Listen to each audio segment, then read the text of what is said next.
Entonces ahorita estamos hablando esta serie de Jesús en casa.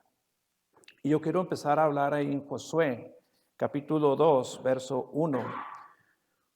Y voy a leer, y antes de leer estos versículos que voy a leer, quiero hablar el contexto. Este libro de Josué habla cuando Moisés muere en el desierto y el pueblo de Israel ya era la siguiente generación, ya no eran la primera generación fallecieron en el desierto, pero eran los hijos de la primera generación los que ya iban a entrar a tierra prometida. Cuando van a entrar a tierra prometida, Josué ahora es el que está a cargo del pueblo para meterlo a la tierra prometida, la tierra de Canaán. La tierra prometida no representa el cielo. La tierra prometida, después con chance les voy a explicar qué es lo que significa la tierra prometida. Es tu destino aquí en la tierra. Pero cuando ellos iban a entrar a la tierra prometida, ellos sabían que se iban, la primera ciudad que tenían que conquistar era una ciudad que se llamaba Jericó. Toda la tierra se llamaba tierra de Canaán, pero la primera ciudad que había ahí que tenían que conquistar, ¿cómo se llamaba? Jericó. Y era una ciudad muy amurallada, muy fortificada, que era casi imposible conquistarla, pero era Dios que estaba con Josué y que estaba con su pueblo, y Dios es el que les iba a dar la conquista, es Dios el que les iba a ayudar a conquistar eso, ¿no? Es como cuando tú dices, ¿cuándo voy a alcanzar a esta persona para Cristo? O esta familia está bien pesada, no, son bien tremendos, ¿cómo se van a convertir? Están bien duros de corazón. A veces uno piensa, tenemos a veces Jericó. El Jericó también representa como un reto, un desafío que parece imposible de lograrlo. Hay cosas que para ti, para mí, son imposibles de lograrlas. Solamente con la mano de Dios y con el poder de Dios se pueden lograr. Entonces, cuando iban a entrar a la tierra prometida, Josué envía a 2 espías. ¿Cuántos espías?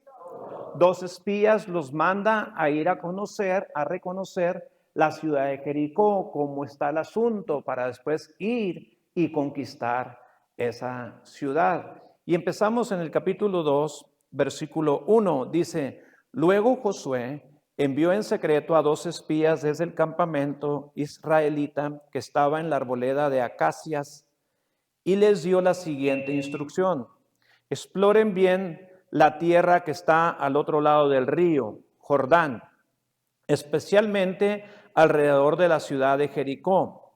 Entonces los 2 hombres salieron y llegaron a la casa de una prostituta llamada Rahab y pasaron allí la noche. Entonces menciona aquí en esta historia que había una prostituta en la ciudad de Jericó. Una prostituta, todos sabemos lo que es una prostituta. En otras versiones dice que era una ramera, pero esta era una prostituta, ¿verdad? Entonces, esta prostituta y varios de Jericó ya habían escuchado, escuche bien esto, ya habían escuchado que venía el pueblo de Dios a conquistar Canaán. Ellos ya habían escuchado cómo Dios había liberado al pueblo de Israel de la esclavitud de Egipto, y ellos ya habían escuchado que Dios estaba con este pueblo de Israel. Y entre todo ese pueblo, una prostituta llamada Rahab, que su nombre significa grandeza, había escuchado el mensaje. Y esta mujer creyó el mensaje, creyó en ese Dios que estaba con el pueblo de Israel, siendo ella una cananea, siendo ella una mujer que no era judía. Ella creyó en el Dios de Israel. Aquí miramos la gracia y la misericordia de Dios. Rahab era una prostituta, llegó a sus oídos que el Dios verdadero lo que hizo con Israel. Hospedó a los espías con respeto. Escuche esto, Dice que pasaron la noche ahí. Cualquiera podía imaginar qué hizo Rahab con estos 2 espías. Rahab, tú lees el contexto histórico, lees todo el cuadro, y Rahab, en cuanto ella escucha el mensaje, ella deja de ser una prostituta. Oír, creer y obedecer, eso le cambió la vida a esta mujer, que era una ramera, que era una prostituta. Ella hospedó a estos dos hombres con mucho respeto, los hospedó en su casa. Saltamos al versículo 10 y al 11.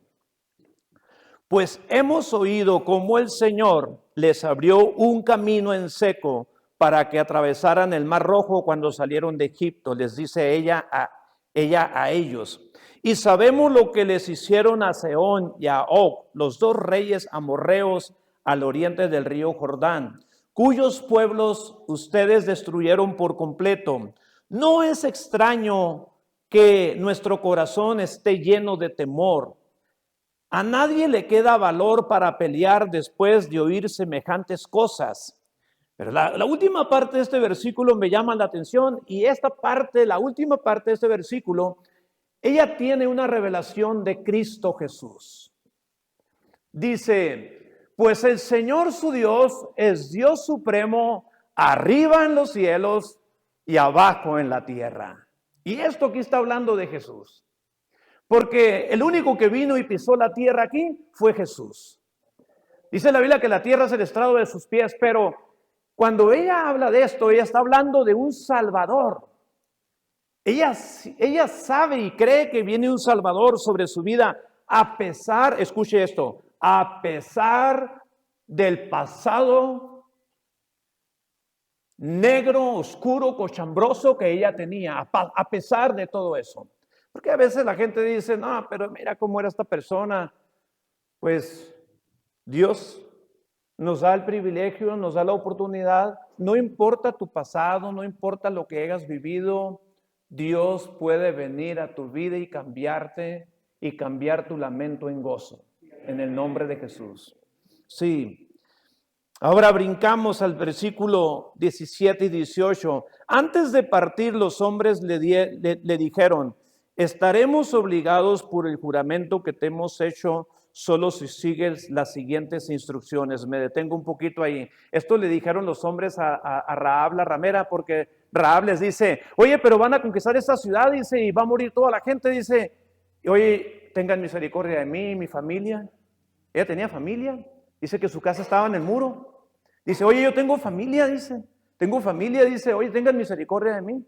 Y ellos le dicen estas palabras, dice, cuando entremos en esta tierra, tú deberás dejar esta cuerda de color escarlata colgada de la ventana por donde nos hiciste bajar. Todos los miembros de tu familia, tu padre, tu madre, tus hermanos, todos tus parientes deberán estar aquí dentro de la casa. Pero dentro de esa casa, ella tenía que poner un cordón rojo. Si me puedes poner la imagen, por favor. Ella vivía en el muro de la ciudad de Jericó, y ellos le dijeron esto, dice, tú deberás poner una señal en tu casa, dice, para que cuando venga el juicio de Dios, dice, para que cuando venga la destrucción, dice, esa casa tenga una señal, dice. Y esa señal representa aquellas casas donde tú y yo le hemos abierto las puertas para que Dios entre y salve a nuestra familia. La pregunta es, ¿qué señal hay en tu casa? Esa señal, la gente podría decir, sí, esta mujer dice que Dios y esto y lo otro, pero mira quién era. Pero ese cordón rojo, ¿saben qué representa? La obra redentora de Cristo Jesús, que la sangre de Cristo nos ha limpiado de todo pecado. No importa el pecado, qué tan grande, qué tan chico, qué tan feo, qué tan asqueroso, qué tan malo haya sido, la sangre de Cristo tiene poder para limpiarnos de todo pecado y de toda maldad. Y esta mujer, no solamente esto, hospedó a esos hombres con respeto y tuvo la revelación de Jesucristo. Oyó, creyó, obedeció. Esas tres partes. Oír, creer, obedecer. Son tres cosas. Uno, dos, tres. Oír, creer, obedecer. 1, 2, 3. Oír, creer, obedecer. Son tres cosas que tú y yo debemos de hacer. Oír, creer y obedecer. Y Rahab lo practicó esto. Ahora Rahab, escuchen esto. Rahab viene siendo de la genealogía de donde nació Cristo Jesús. Rahab la ramera. Yo en una ocasión dudaba, pero un día le pregunté a un maestro que estuvo en Israel, ¿verdad? Y yo le preguntaba a él, dije, ¿es la misma Rahab de ahí nació Cristo? Sí, dice. En la genealogía de Jesús, dice, no todos eran santitos, dice, eran cosas serias, dice, pero de ella también, dice, viene el hilo genealógico donde nació Jesús. Ahora, Santiago, hermano de Jesús, cuando habla de una fe práctica, de una fe con obras, menciona a Rahab la ramera en Santiago capítulo 2, versículo 25. No tuvo problemas de hablar de una mujer que había sido una prostituta. No tuvo problemas para hablar de ella, porque esta mujer había cambiado su vida. La pregunta es, ¿Dios ha cambiado nuestra vida? Esta mujer, yo creo que el temor que ella tenía no era un temor de miedo de morderse las uñas, yo creo que era un miedo de respeto de ella. Ella tenía temor de Dios, porque el temor de Dios hace que nos apartemos del mal, y hay mucho cristiano, mucho creyente que no tienen un respeto a Dios, no nos apartamos del mal. Es más, es un tema traspapelado, clásico, el temor a Dios. El principio de la sabiduría es el temor a Dios. No tienes temor al pastor, no le tienes temor a la iglesia porque híjole me van a ver. No, usted sabe que los ojos de Dios contemplan toda la tierra y Dios nos examina a ti y a mí. El temor de Dios es un freno para frenarnos cuando estamos a punto de pecar, cuando se antoja pecar. Cualquier otro pecado, ¿verdad? El temor, el amor de Dios, dijo una vez Bob Sorge, un predicador de Estados Unidos, dice que el amor de Dios es un acelerador, pero el temor de Dios es un freno. Si usted sale en el carro ahorita, cuando salga de la congregación, y usted no pisa el freno para nada, usted en la primera esquinita va a ocasionar un accidente. Porque el temor de Dios a ti y a mí nos ayuda a frenarnos en el nombre de Jesús. Y sí, y sucede. Ahora yo quiero que vayamos con otra mujer que también habla la Biblia. Hechos capítulo 12, versículo 12. Hechos capítulo 12, versículo 12. El contexto histórico de esta historia habla de una María. Y cuando habla de esta María, dicen que esta mujer le decían la otra María, porque si tú lees los evangelios, si tú lees la Biblia, vas a encontrar como unas 4 o 5 Marías, como que no había nombres para ponerle a las mujeres, más que todas Marías, vea, María Magdalena, María la mujer de Chuza, y María la hermana de Marta, y había como que no había otros nombres por ahí, ¿verdad? Entonces a esta María le mencionan la otra María. Entonces, esta María se cree que era una mujer viuda, que tiene recursos, tiene chelines, tiene una casa de 2 pisos, tiene una casa amplia porque invita a muchos creyentes a orar. Esta María estaban orando fervientemente en el capítulo 12 de los Hechos porque Pedro, uno de los líderes de la iglesia, discípulo de Jesús, Pedro, estaba en la cárcel. Y tú y yo leemos, dice que cuando Pedro estaba en la cárcel, dice que la iglesia hacía oración sin parar por Pedro. O sea, estaban orando por Pedro porque, pues el líder, imagínense que hay un culto aquí de repente y el pastor Héctor está en el bote. Pero a lo mejor unos iban a orar, a lo mejor otros iban a decir que bueno, que le echen años, ¿verdad? A lo mejor otros iban a orar, se iban a tirar al piso. Pues la iglesia estaban tirados en el piso orando por Pedro para que lo liberara. Y esta oración la estaban haciendo en la casa de María, la otra María. María les decía a los creyentes, pueden venir a mi casa, vénganse, vamos a orar aquí en mi casa, vamos, creemos que en un Dios que responde. Y dice el texto, dice, cuando se dio cuenta de esto, fue a la casa de María, pero esto está hablando cuando Pedro es liberado de la cárcel, dice la madre de Juan Marcos, dice, fue a la casa de María, la madre de Juan Marcos, donde muchos se habían reunido para orar. Y esta mujer abrió las puertas de su casa. Y cuando están orando, no solamente estaban orando, porque uno muchas veces ora y ora y ora. Me encanta, me gusta muchísimo. El otro día escuchaba a alguien de aquí de la iglesia y dice, Dios sanó a mi nieto, estábamos orando por mi nieto, porque estaba en el hospital, conectado a los aparatos, dice, y Dios hizo un milagro en mi nieto, dice, mi nieto está sano. Y entonces me gusta mucho por las cosas que oramos y que Dios responde, porque no solamente oramos por orar, oramos para que la mano de Dios se mueva a favor de tu casa, a favor de tu familia. Por eso oramos tú y yo. Todos los, bueno, ya vamos a, creo, no sé, pero los tercer jueves del mes nos reunimos aquí para orar, hacemos una rueda y está el grupo de alabanza y oramos por muchas necesidades, lo mismo que hacían en la casa de la otra María. Era mamá de Juan Marcos. ¿Cuál Marcos? El que escribió el Evangelio de Marcos. Yo creo que Marcos, y algunos creen esto, que cuando estaban ahí, estaban dando algún estudio, ¿verdad? Estaba María con la gente ahí de repente, pero Juan Marcos, siendo un joven, se salía por la puerta de atrás. Mi mamá otra vez con los cristianos, y se salía Marcos y se iba por allá. Pero cuando llegó Pedro con los pedazos de cadenas en las manos, llegó y les testificó y les dijo, dice, aquel por el que estaban orando, mira, Dios me liberó. Una mujer no le creía. Yo me imagino que ese día llegó Juan Marcos y le dijo a Pedro, wow, el Señor te liberó. Es más, dice la Biblia, escuchen esto, que Marcos llegó a ser hijo espiritual de Pedro.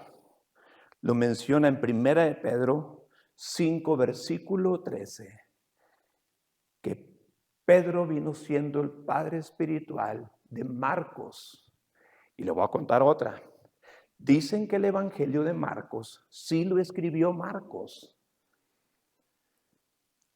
O sea, en la casa de Rahab la ramera había una señal, pero en la casa de la otra María también había señales también. Había señales, había testimonios de poder. Gente testificaba que eran sanados. Gente testificaba que habían sido liberados. Yo me acuerdo cuando hacíamos reuniones en mi casa, lo voy a decir con permiso, Jiki, pero yo me acuerdo que ellos salían por la puerta de atrás como Marcos. Como diciendo, como un fada, Héctor, aquí con mi familia, haciendo reuniones. Y siempre va a haber un Marquitos que se va a salir por la puerta de atrás, pero no importa. Si tú abres las puertas de tu casa, y a lo mejor en tu casa hay un Marquitos que ya da el portazo y que van a decir cómo enfadan estos, pero no importa.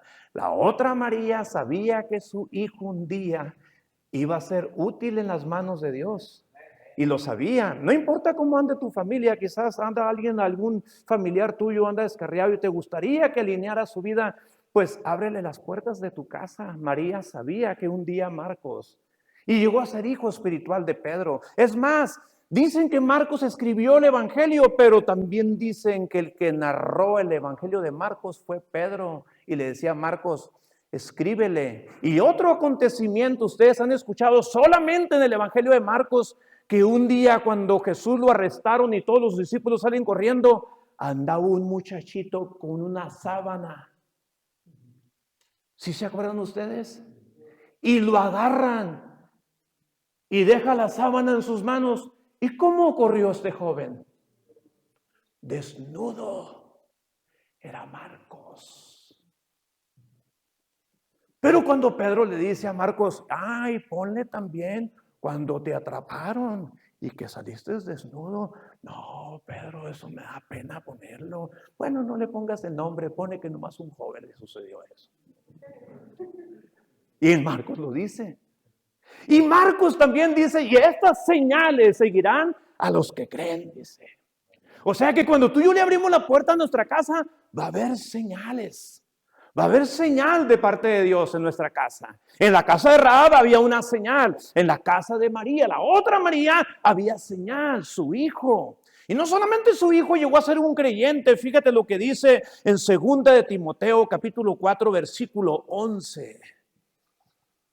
Solo Lucas está conmigo. Toma a Marcos y tráele contigo, porque me es útil para el ministerio. No solamente fue un creyente Marcos, fuera creyente porque en una ocasión dice que iba con Pablo a un viaje misionero y se retractó. Él dice, no, ¿sabes qué? Siempre no voy a ir. O sea, Marcos todavía no era útil para el ministerio, estaba en un proceso. Y Dios lo procesó a Marcos, pero Marcos escucha, porque su mamá abrió las puertas de su casa y Marcos se convierte y viene siendo hijo espiritual de Pedro. Pero cuando Pablo está a punto de morir en Roma, Pablo está pensando en Timoteo, pero dice que no solamente pensó en Timoteo, dice que también pensó en Marcos. Dice, trae a Marcos, porque ese chavo me es útil para el ministerio. ¿Quién era ese Marcos? Hijo de la otra María. Hijo de la otra María. No era hijo de la guayaba, era hijo de la otra María. Sí. Se convierte. Y me llamó la atención esto. Entonces nos conviene a ti y a mí abrir las puertas de nuestra casa, porque va a llegar gente de tu misma familia que van a ser útiles para el ministerio. Gente que está en tu casa que no solamente son creyentes, sino que son útiles para el ministerio. Y quiero llegar al tercer punto. Hablamos de Rahab la ramera, hablamos de la otra María y de Juan Marcos. Pero escucha esto. Quiero hablar de otra parte también. ¿Cómo se hacen los grupos de hogar? ¿Quién es el que abre un grupo de hogar? ¿Quién es el que enseña ese grupo de hogar? ¿Quién es el que se va a encargar de la organización de ese grupo de hogar? Y hace falta muchísimo esto y vale la pena hablar mucho de esto. Miren, cuando Jesús andaba en esta tierra, lo seguían dos grupos de personas. Un grupo pequeño y un grupo grande. El grupo grande, ¿cómo se llamaba? La multitud. Diga conmigo, la multitud. Dice que cuando Jesús andaba en esta tierra, dice que una multitud grande lo seguían. Pero había un grupo pequeño. ¿Cómo se llamaba ese grupo pequeño? Los discípulos. En la multitud, escuchen esto, en la multitud había fariseos, había gente religiosa, había gente que creía en el Señor, había gente que no creía en el Señor. Y esos eran los dos grupos de personas que seguían a Jesús. La multitud y los discípulos. ¿Verdad? Y la multitud yo puedo decir que era gente creyente, otra gente no creyente, porque una cosa es ser creyente y otra cosa es ser discípulo. ¿Cuál es la diferencia? Mateo capítulo 5, versículo 1, dice, cuando vio a las multitudes, subió a la ladera de una montaña y se sentó. Sus discípulos se le acercaron. Un discípulo siempre está cerca de Jesús. Cuando Jesús se movía, las multitudes de repente no se movían y lo dejaban que se fuera, porque esa era la multitud. La multitud sigue a Jesús de distancia, pero los discípulos se acercan a Jesús. Escuchen esto, la multitud siempre buscaban algo de Jesús. Escuchen, la multitud siempre buscaban algo de Jesús. Los discípulos no buscaban algo de Jesús, buscaban a alguien, y ese alguien era Jesús. Esa era la diferencia. La multitud extendía la mano para recibir de Jesús. Los discípulos extienden la mano para darle a la multitud. Entonces, Mateo capítulo 13, versículo 36. Les voy a decir, les voy a hacer un paréntesis. No es malo, iglesia, escuchen esto, no es malo ser de la multitud. No es malo. Lo malo es estacionarte en la multitud toda la vida y estar viendo de lejos a Jesús. Siempre ser un espectador, siempre siendo un oidor. Siempre extendiendo la mano, Señor, necesito esto, Señor, necesito lo otro, Señor, necesito esto otro, ¿verdad? Pero no siempre tú y yo nos debemos de quedar en una posición de creyente o de multitud. Hubo gente que era de la multitud, pero llegaron a formar parte de los discípulos de Jesús, y tú y yo debemos de pasar a ese nivel, a ser un discípulo de Jesús. No es malo. Lo malo es quedarte toda la vida ahí. Mateo capítulo 13, verso 36 dice, entonces despedida la gente, No dice que Jesús los despidió, dice despedida a la gente, como que la gente le dijo a Jesús, Jesús, ya se hizo de noche, ya nos dices de comer, estamos eruptando ahorita el pan y lo que nos dices de comer y los pescados, ¿sabes qué? Pues ya estamos llenos, mañana te vemos, nos vemos, Jesús. Dice, entró Jesús en la casa y acercándose a él, ¿quién? Le dijeron, explícanos la parábola de la cizaña del campo. O sea, un discípulo sigue a Jesús hasta la casa. Hasta la casa. La multitud puede llegar a la iglesia y decir, Señor, gracias, estuvo bien suave la reunión, me salió una lagrimita, lloré y todo, pero ahí nos vemos el próximo domingo, como lo decíamos el domingo pasado. Pero tú y yo no siempre nos debemos de quedar como en un creyente. Debemos de pasar a ser un discípulo. Mira, escuchen esto. La palabra creyente, la palabra cristiano solamente aparece 2 veces en la Biblia. La palabra creyente aparece 3 veces en la Biblia. La palabra discípulo 297 veces menciona la palabra discípulo. ¿Por qué será? Cuando yo leí esto dije, caray. La palabra cristiano 2 veces. La palabra creyente 3 veces. Discípulo 297 veces. Cuando yo leí eso dije, Señor, yo quiero ser un discípulo. Yo quiero ser un discípulo.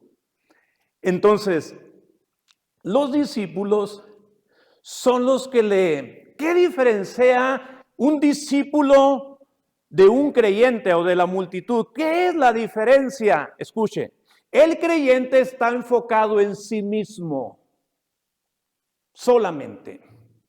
Quizás no hay capacidad para ayudar a alguien, quizás, pero creo yo que ya 2 domingos, 3 domingos vienes a la congre, acabas de conocer a Cristo, tienes algo que compartir con alguien más. El creyente solamente está enfocado en sí mismo. El discípulo está enfocado en ayudar a otros. Por ejemplo, Mateo 15, versículo 36. Tomando los 7 panes y los peces, dio gracias, los partió y dio ¿a quién? A sus discípulos para que se los comieran.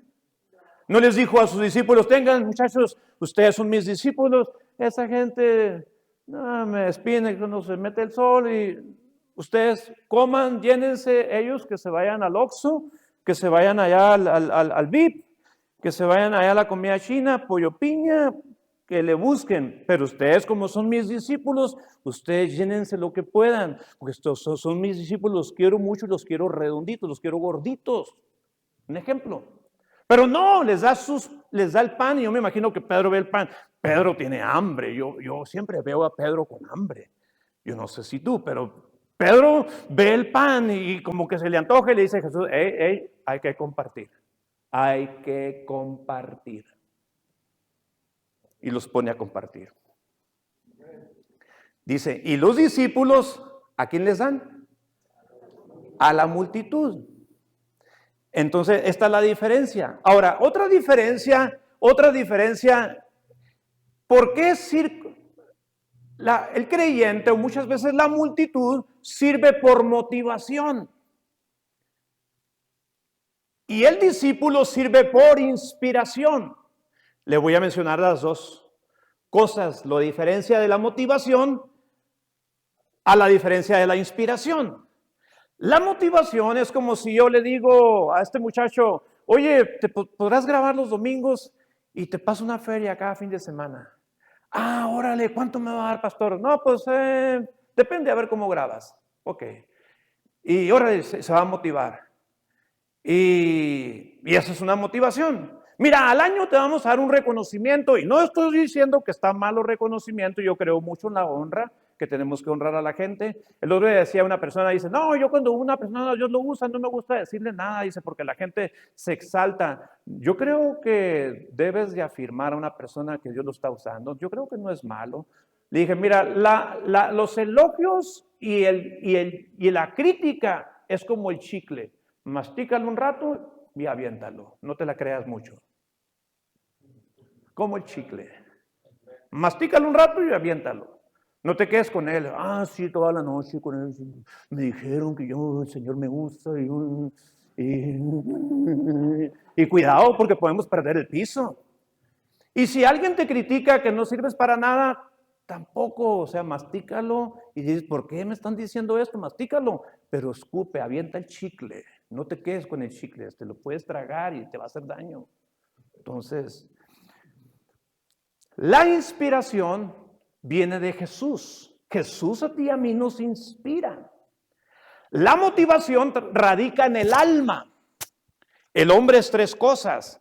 Es espíritu, alma y cuerpo. Es lo que dice la Biblia. Espíritu, alma y cuerpo. Escuchen esto. La motivación radica en el alma. Ay, me dijeron esto. Oh, me dieron un reconocimiento. Oh, me aplaudieron. Oh, me dijeron esto. A mí me agrada y me gusta cuando alguien me dice, oh, pastor, gracias por la palabra. Dios me bendijo con la palabra. Ah, qué bueno, pero como el chicle, nomás que tiro. Gracias. Es una motivación. Pero la inspiración radica en el espíritu. La inspiración está dentro en el espíritu. Si no hay aplausos, si no hay elogios, si no hay reconocimientos, tú lo haces porque así trabaja un discípulo. Lo hace no porque lo motiven, no porque le paguen, no por lo que le van a dar. No. Una vez yo le iba a hacer el cambio de aceite en pick-up. Y en aquellos años me metía abajo los carros, Ramón, aunque tú no lo creas.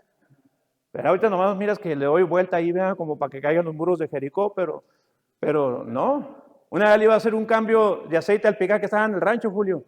Y lo levanto y le voy a hacer el cambio de aceite, le voy a quitar el tapón del cárter.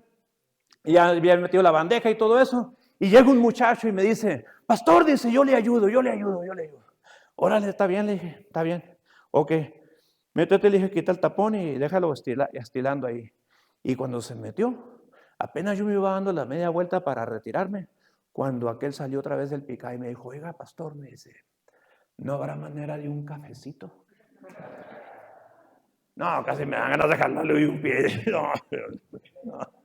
No, le dije, ¿sabes qué? Mejor yo lo hago, le dije. No, tú ya me estás cobrando, le dije, estás bravo. Todavía no, ni siquiera ni has agarrado ni la creciente para quitarle el tapón, ya me estás pidiendo un café, le dije. Está como aquel que dijo, ay, ¿qué van a dar?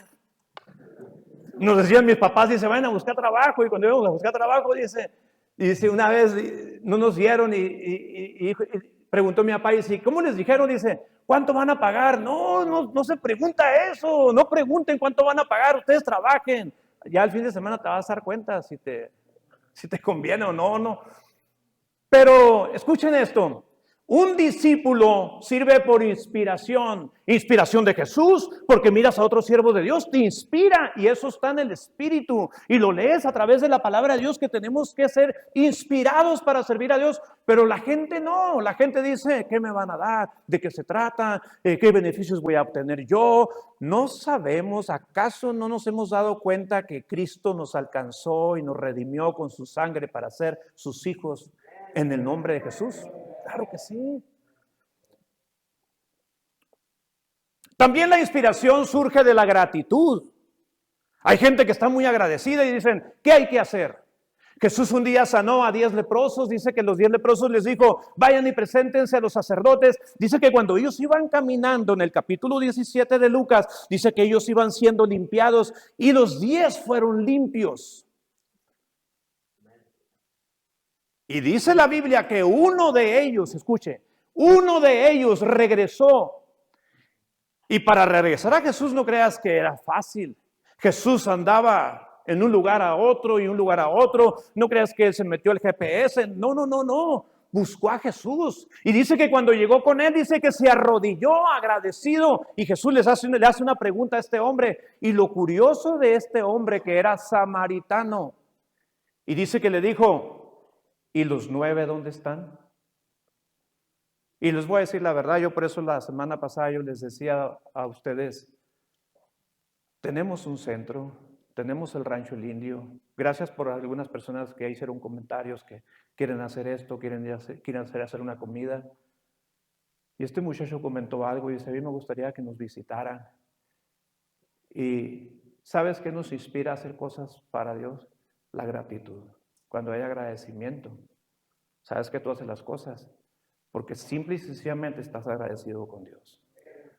Rahab la ramera, yo creo que estos hombres cuando los hospedó, me imagino que le preguntaron, ¿por qué nos estás aceptando tú si eres una prostituta?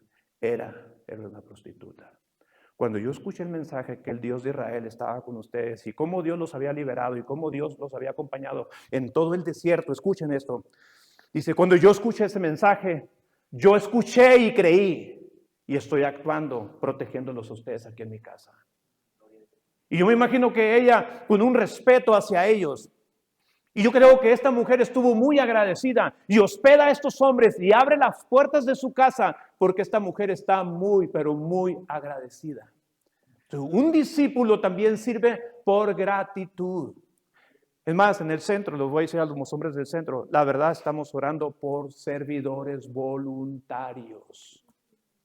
Lo que pasa es que se dan cuenta que los panaderos ganan, y a mí que me van a dar. No voltees a los lados, tú sé un agradecido. Estamos necesitando hombres comprometidos en el rancho y aquí. Si tú me preguntas a mí, yo trabajé en una escuela bíblica 2 años. ¿Sabes cuánto me dieron el fin de año en Navidad? 35 pesos. Dije que 35 pesos. Y dije yo, aleluya, 35 pesos. Yo no los pedí, me los dieron. Pero lo que pasa es que a la gente se le ha olvidado y no hay gratitud. Y cuando no hay gratitud, no hay inspiración. No tengo tiempo. Y un montón de excusas. Y no. Y es triste que se nos haya olvidado a ti y a mí de donde el Señor nos rescató. Cuando tú y yo, la verdad, en el mundo no daba ni medio centavo por la mitad por nosotros. Pero Cristo, Él dio su sangre, Él dio su vida por ti y por mí. Y tú y yo debemos de responder con gratitud hacia el Señor. Sí. 3 albañiles estaban trabajando haciendo alguien los contrató, dice, vamos a hacer un templo. Y alguien llegó y le preguntó al primero, le dijo, ¿qué están haciendo? Y un albañil tenía una mala actitud el primero y él dijo, aquí se pegan unos bloques. Luego fue y le preguntó al siguiente y le dijo, ¿qué estás haciendo? Estamos haciendo aquí pues me dijeron que pegara estos bloques aquí, una barda. Más o menos.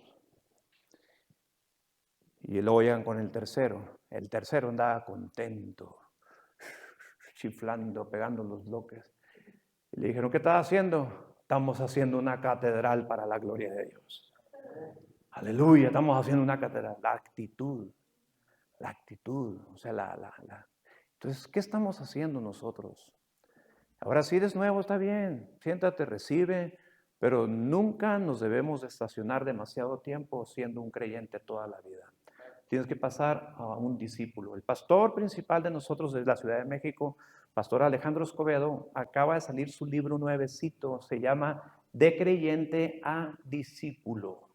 De creyente a discípulo. Tú miras que Jesús tiene 12 discípulos y esos 12 se convierten en 70 discípulos, después en 120, después en 3,000, después en 5,000. Entonces todos ellos eran discípulos, o sea, era ganar gente, hacer creyentes, pero luego hacer los discípulos. El creyente se hace por el mensaje del evangelio, es un mensaje explosivo, pero el discípulo se va por la enseñanza, te va dando estructura, te va dando disciplina. La palabra discípulo secularmente también viene de la palabra disciplina, está disciplinado, sienta ganas o no sienta ganas, él está de pie en la mañana, temprano. Es puntual el discípulo. Entonces, esto es muy importante, iglesia. Entonces, ¿quiénes son los encargados de grupo? Un discípulo. ¿Quién va a ser el encargado de un grupo en una casa? Ahí está la casa de fulano de tal. Oye, tú podrás encargarte de ese grupo conexión, tú podrás impartir la enseñanza. Y si esa persona es un discípulo, va a decir, yo lo hago, pastor. Estaré cada 15 días ahí, estaré 2 veces al mes, porque se va a hacer 2 veces al mes, grupos conexión, y un discípulo se hace responsable de estar ahí, llueve o truene, va a estar allí. Y el que no es discípulo va a decir, no, sabe que no, que lo haga otro. Y no está mal, quizás estás en esa área de ser un creyente, de ser multitud, pero un día tienes que salir de ahí. Entre la multitud salía gente y decían, Señor, yo te quiero seguir. pero deja que entierren a mi padre. Porque lo acabamos de leer en el TCD, me llamó la atención mucho esto. Lo sepultaban en dos formas. Lo sepultaban primero, duraba 1 año sepultado ahí, y después agarraban los huesos de su padre y ya los sepultaban en otra parte. Los sepultaban en 2 secciones. Y por eso Jesús le dijo, deja que los muertos entierren a sus muertos. Ese TCD nos está enseñando bastante y nos ayuda muchísimo. El TCD, escuche, el TCD nos ayuda a ti y a mí a ser discípulos. Casi todos los TCD, lo que viene en el libro ahí, nos da una enseñanza de que tú y yo no somos cristianos solamente para estar cada dominguito en la iglesia. Y qué bueno, eres bienvenido y nos encanta verte. Pero el discípulo es una persona que practica lo que escucha, lo que cree en su casa y aquí y donde sea. Y está presto para lo que se ofrezca. Discúlpame, esta no fue una predicación de... No, eso es una predicación, ¿verdad? De llevarnos al grano de creyente. Escuchen. Rahab, y termino con esto. Rahab, de creyente a discípula de Dios. Marcos, de creyente a discípulo de Jesús. Los discípulos eran de creyentes a discípulos. Y eso es, ¿verdad? Dios nos quiere llevar a ti y a mí de creyentes a ser un discípulo. Un discípulo es influencia. Un discípulo donde se para, él extiende la mano para dar. Un discípulo no busca algo de Jesús, busca a alguien. Alguien. Yo recuerdo que 2 discípulos iban siguiendo a Jesús, y cuando lo iban siguiendo, dice que Juan el Bautista les dijo, he ahí el Cordero de Dios, dice, que quita el pecado del mundo. Y los 2 discípulos de Juan el Bautista se dan la media vuelta y siguen a Jesús. Y cuando van siguiendo a Jesús, Jesús sabe que lo van siguiendo y Jesús hace esto y se da la media vuelta y les dice, ¡hey! ¿Qué buscan? ¿Qué buscan? ¿Sabes qué respondieron esos 2 hombres? ¿Dónde vives? Como diciendo, no andamos buscando pescado, no andamos buscando sanidad, estamos buscando el que hizo los pescados. Estamos buscando el que hace las sanidades. ¿Dónde moras? Queremos pasar tiempo contigo. O sea, un discípulo quiere a Jesús. El creyente quiere lo de Jesús. Ay, yo estoy bien bendecido, gracias a Dios. Dios me ha bendecido, tengo esta bendición, tengo la otra y lo otro y lo otro. Un discípulo dice, tengo a Jesús. Y si tengo al Señor, lo tengo todo. Lo tengo todo. Porque si tú tienes a Jesús, lo tienes todo. ¿Sabes qué sucedió en Jericó? Toda la pared, toda la muralla de Jericó. ¿Puedes ponerme la imagen, por favor? Toda la muralla de Jericó cayó. Pero hubo una casa que no cayó. Fue la familia de Rahab, que había sido prostituta. Y alguien podía haber dicho, ponme la de la muralla, por favor.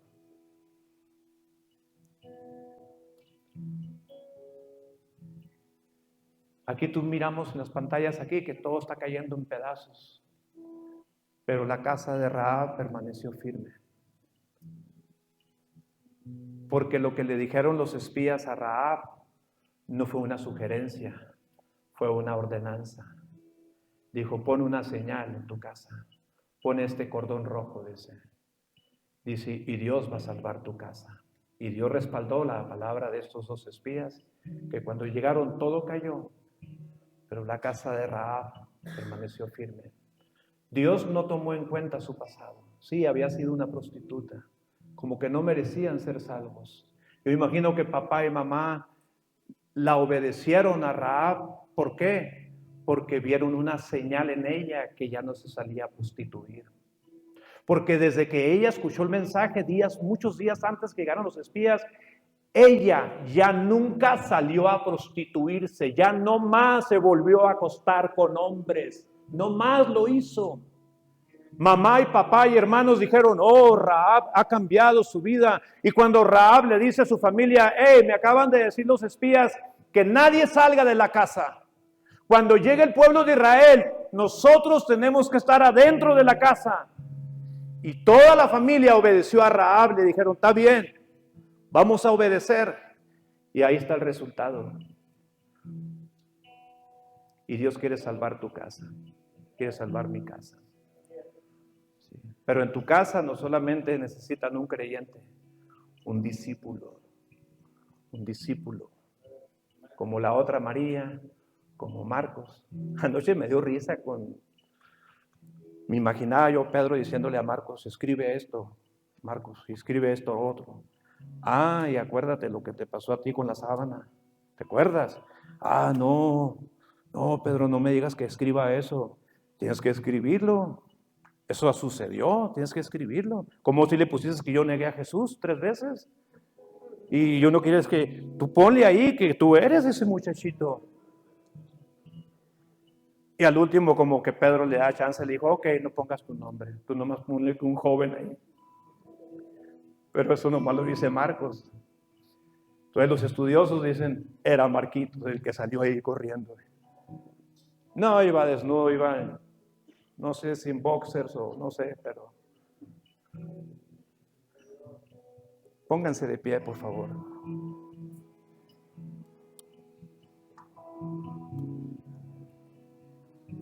Los grupos conexión, los grupos de hogares, iglesia, nos va a dar formación a ti y a mí. Escuchen esto, Los grupos de hogar, los grupos conexión, si tú no eres el coordinador de esa casa, quizás eres la cabeza, quizás eres el dueño de esa casa, pero tú le abrir las puertas de tu casa y ese estudio que se va a dar en casa te va a formar para que pases de un creyente a un discípulo de Jesús. Son cosas muy diferentes, muy diferentes. Y Jesús está buscando discípulos. Discípulos. Alimentó a la multitud, sí, pero atendías de una manera muy cercana, muy detallada a sus discípulos. A sus discípulos.